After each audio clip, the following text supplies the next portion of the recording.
y a eu forcément de toute façon un impact sur en effet les consignes ou les décisions prises par les autorités de la préfecture de police et ailleurs sur le territoire.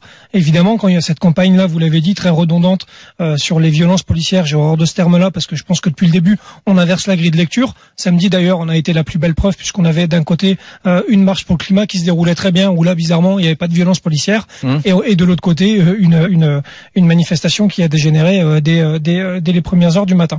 Donc en effet, ça a tellement modifié ça qu'on a quasiment, pour certains services de la préfecture de police, carrément enlevé quasiment le cadre de la réaction à mes collègues pour pouvoir utiliser le LBD. Je prends l'exemple de la SCSI 93 pour qui l'utilisation devait être sur ordre de l'officier qui a désigné quelqu'un et une cible très précise après l'allumage de la caméra piéton, et en plus, si jamais c'était utile de le dire, l'officier devait avoir l'ordre du commissaire. Donc le temps que tout ça redescende, je pense que la personne visée devait être à 500 mètres à peu près de mes collègues une fois que tout ça a été mis en place. Donc vous êtes en train de me dire que après cette campagne contre la police qui a duré pendant plusieurs semaines, il y a eu des consignes qui ont fait que l'utilisation pendant les manifestations du LBD a pratiquement été rendue impossible, quoi. Bien sûr. Oui, c'est tout à fait ça. Alors bon, il y a des forces qui l'utilisaient déjà très peu parce que il y a d'autres moyens. Et je pense aux forces mobiles qui, en effet, ont déjà une résilience plus importante aux violences, donc ont moins tendance à engager les moyens intermédiaires tout de suite. Par contre, quand vous mettez, comme on l'a vu, des dards avec juste un casque, un petit bouclier, on leur dit vous y allez,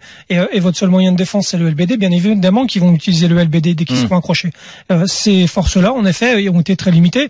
Encore l'exemple. Donc là, vous dites évidemment qu'ils vont l'utiliser. Vous voulez dire en temps normal, mais là, samedi, ils l'ont peu ou pas utilisé du coup. Samedi, ce même service-là, 60 fonctionnaires déployés, 3 LBD mises à disposition des fonctionnaires seulement, et 0 tir.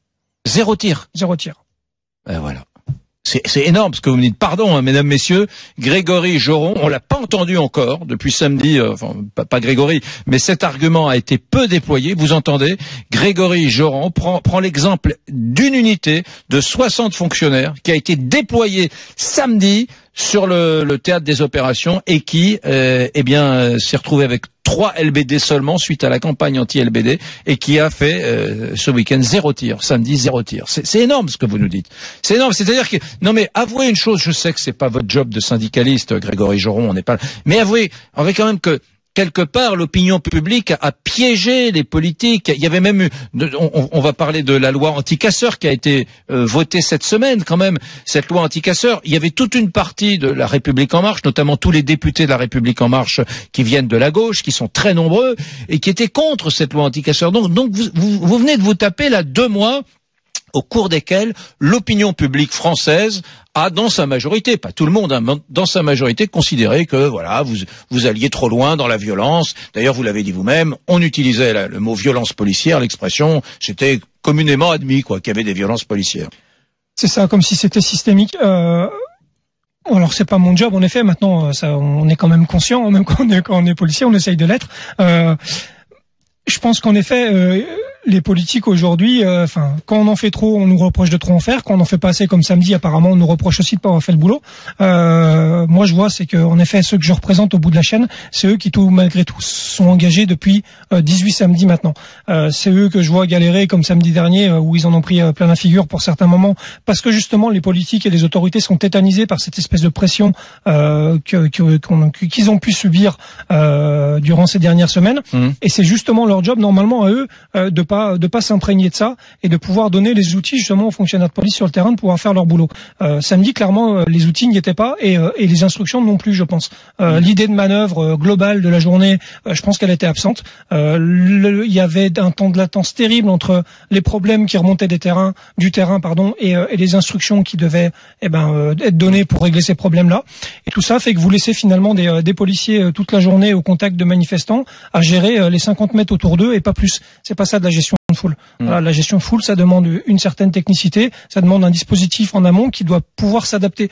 Aujourd'hui, on s'aperçoit en fait depuis début décembre que sur la préfecture de police de Paris, malheureusement, quand le logiciel initial ne fonctionne pas, on a un mal de chien à le faire évoluer toute la journée et on laisse les policiers, encore une fois, s'en prendre plein la figure. Vous avez vu Grégory Joron, CRS et syndicaliste SGP Police Force Ouvrière, vous avez vu les images des attaques de la fourgonnette de policiers sur les Champs-Élysées. On essayait d'arracher la porte. On savait que les policiers étaient à l'intérieur, et cette fois-ci, c'était donc des Black Blocs, des gilets jaunes, mais surtout des Black Blocs qui essayaient d'arracher la porte et de s'engouffrer à l'intérieur, quoi. Il a fallu attendre de longues secondes pour que 3 ou 4 autres policiers viennent les libérer. Ouais, on a franchi un cap encore une fois, puisque ils recherchent clairement le contact. Nous, c'est toute la philosophie du maintien d'ordre. On essaye de l'éviter. Eux, de plus en plus, essayent d'y venir. Donc, à un moment donné, il faut aussi se dire les choses. Je pense qu'il faudra aller au choc. Quand je dis aller au choc, c'est-à-dire aller au contact de ces individus violents pour essayer de casser ces noyaux durs. Est-ce que les instructions ont été données en ce sens-là samedi?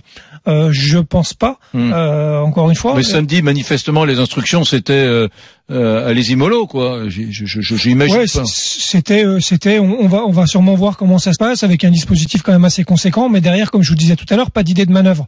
Sauf que quand on a ce genre de personnes en face, qu'on sait que de toute façon elles seront présentes parce que c'était annoncé, à un moment donné, il faut aussi avoir avoir cette idée de manœuvre là. Et si ça inclut d'aller au choc et au contact, on doit pas en avoir peur, on doit pas subir, et ces gens-là, les autorités ne doivent pas subir la pression médiatique et donner justement à mes collègues les moyens de travailler. Je fais juste une parenthèse là-dessus. On avait 12 compagnies de CRS qui étaient cantonnées à la garde de l'Élysée.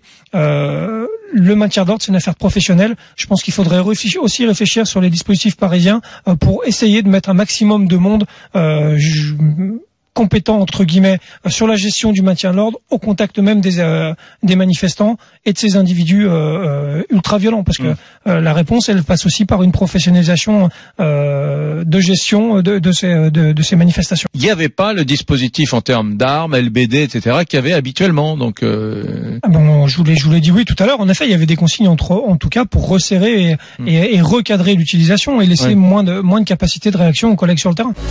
Retrouvez toute notre actualité sur videopolice.com, la chaîne YouTube d'Unité SGP Police.